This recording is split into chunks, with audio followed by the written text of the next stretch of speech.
Hello, this is Brian May with Chapel Hill Mortuary, Funeral Homes and Cemeteries. Today, I'm mentioning a question that we get a lot from families, which is how do you restore or take care of a memorial to your loved one? We get that question a lot from families. So this Saturday on May 25th from 9 in the morning till 2 in the afternoon at our Cedar Hill location, we're going to have a little workshop for families. It's free to talk to them about ideas for them to restore and care for their memorials.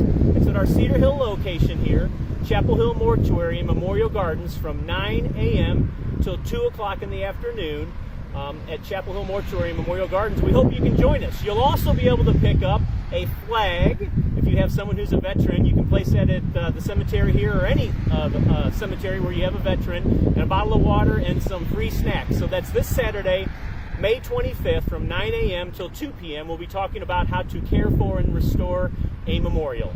Thank you.